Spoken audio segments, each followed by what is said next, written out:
Today, I'm going to be showing you guys the fastest way to rep up on NBA 2K22. NBA mascots were just announced as the reward for Season 7. And so in this video, I'm going to be providing you the best things to do in order to maximize how much rep you get when you play the game, and so you guys can unlock these mascots and enjoy them, and you don't have to spend all season worrying about whether you're going to unlock them or not. Now, if you guys do want to know the absolute quickest way to rep up, make sure you guys watch this video all the way through, because I'm going to be giving you guys the best tips and tricks in this video, everything you need to do down to your build and how to play the game in order to rep up the fastest way possible. Starting off with the first and most simple thing there is to do is to go look at the event schedule right here. You guys see we have the event schedule, and you guys are gonna see dime time. That's gonna give you 2 times rep from 9 a.m. on Saturday to 6 p.m. on Sunday, or it may be a little bit different depending on your time zone. It's gonna be around there. It's gonna start on Saturday, it's gonna end on Sunday. Same thing for this finisher appreciation. Anyone who has 12 finishing badges is gonna get 2 times rep, and anyone who has 20 finishing badges is gonna get 3 times rep. And it's same thing with Fire and Ice. It's a 2 times rep. Deck Party, 2 times rep. Gold Rush, I believe, yeah, 2 times rep, and Vacation Days, which is 2 times rep. These are all events that are going to be during this season, and make sure you guys look out to play during these events. If you guys notice, YouTubers or content creators or people that just know what they're doing, they play during the events because it allows them to rep up 2 to 3 times quicker than if they were just playing on single rep. So this would be one of the #1 things I would do if I was trying to hit level 40 and I was struggling with it.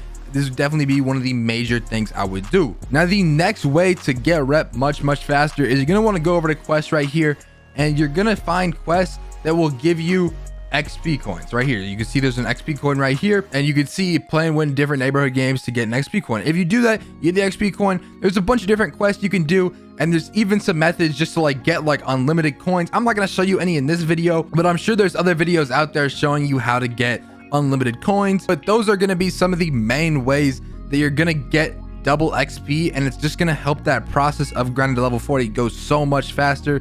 And the final way to get double rep is going to be to spin the wheel, and XP tokens are very good.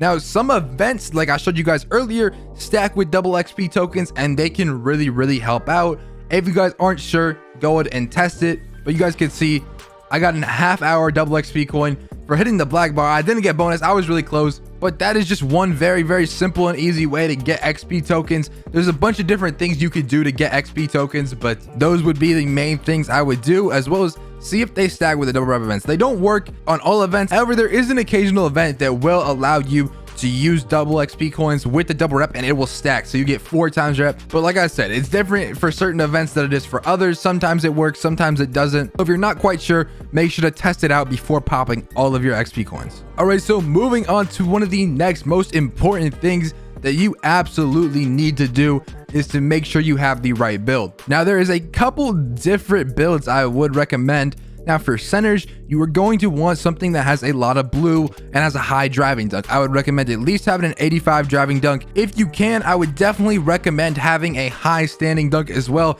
You guys can see I have a 97 standing dunk and an 88 driving dunk, and this is a pie chart that has more blue than green. Now, your pie chart is going to be one of the main things that does go ahead and determine how much rep you are getting from what you're doing. So if you're going to be catching lobs, which is one of the most important things to do when getting rep, you're going to want to have a high standing and driving dunk, because that's going to help you. And the more blue you have in your pie chart, the better and the more rep you actually get from each lob that you complete. Now, moving on to a different build, which is going to be a point guard build, a playmaking shot creator. You guys can see this is a build I would use at the guard position, and it has a very high pass accuracy, ball handle, and it can shoot and play a little bit of defense, and that's really what you want. You want something with high playmaking and at least half yellow in its pie chart, because like I said before, the more you have of something, so in this case the more yellow we have, the better, the more rep we're going to get from throwing a lob. And from me explaining what builds you're kind of going to need, you kind of get the point. We're going to be throwing lobs here. One person is going to be throwing them, one person is going to be catching them, but I'm going to quickly show you guys some gameplay and a few things you can do very easily just to get a lob in here and there. Especially if you're not that good at the game, you're going to struggle a little bit to get lobs and still win the game. Winning the game should be your #1 priority, and you should get the lobs in where you can. So I'm going to show you guys a few ways in some gameplay right here and what you guys should be doing during the game. Now, during the game, there's a few things you are going to want to look out for. You're going to want to look out for open backdoor cuts. You're going to want to look out for the lob play, which you guys can see in some of these clips right here.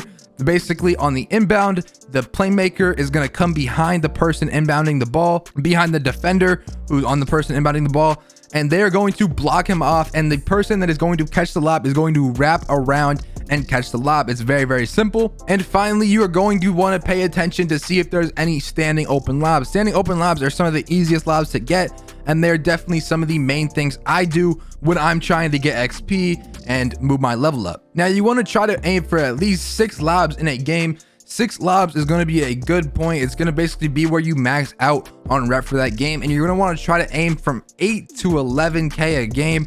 That's usually where I aim for as a center. On a guard, you want to aim for a little bit more, maybe like 9.5 to 12k. And overall, if you're getting that amount of XP per game, it's all about the my points. You want to just maximize your my points, and throwing and catching lobs is the easiest and best way to maximize your my point. And like I said, if you're getting around 8 to 12k a game, you're doing it right, and you need to just keep doing it right there. Now, if you're struggling to get games, which is one of the big things, I used to struggle with games. So luckily I usually get to play with people who get back-to-backs, which is a very, very big thing for me.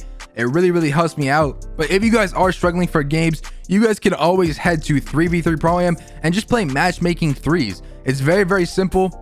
I usually play 2s for my rep grind, but 3s is also a great option. And if you especially can't get games, you should definitely try out 3v3 Pro Am. 3v3 Pro Am doesn't even show up on your park record. So if you guys care about your record, it doesn't even matter. Your 3v3 Pro Am record does not matter. And if you guys just want to have fun with your friends or mess around, or maybe you're not playing with the best people because you're trying to rep farm and you're trying to hit this level 40 as fast as possible, you're not playing with the best people, go play 3v3 Pro Am. That way you're not going against your record, because I know some people care about that a lot. You know, I don't really mind mine, but some people care about that a lot. So if you are one of those people, definitely recommend going to 3v3 Pro Am. Another thing that people that are not as good at the game can do is make a 7-3 pure red. I know this may sound crazy, but you could literally just make a pure red 7-3 or red blue or something like that. You're gonna want to make a super tall inside center, and then this is if you're not good at the game, you don't have teammates, and what you're gonna do is you're gonna go play rec with randoms. Now, doing this, you're gonna get a lot of XP in a game. In the rec, if you get a bunch of blocks and rebounds, and if you just do that, you're gonna get a lot of rep in the game. And this is kind of off my method. I don't really use this method because, like I said, I have teammates. I know a lot of people struggle with finding teammates, and a lot of people struggle with throwing lobs in a game and still winning, and just even winning park games in general. So with this method, you can go play rec. Your rec record does not matter, and you could just go play on a 7-3, get blocks, rebound, and score if you want. But that is going to be a great method if you guys are struggling, like I said, with doing the method I gave you guys. That is just another thing you can definitely do, improve how much XP you're getting. And like I said, with that method, you can even look out for double rec days. I don't believe there's any this season, but they usually have those sometimes. As well as you can always apply your XP tokens and use them during a rec. That is just another amazing method that you guys could do. If this video did help you out, and if you guys do hit level 40 by using these tips, or you've already hit level 40 and you can vouch for what I'm saying in this video is true, go ahead and comment down below. That would be greatly appreciated. As well as make sure to subscribe if this video did help you out. Leave a like. And that's about it for today. I'm out, man. Peace.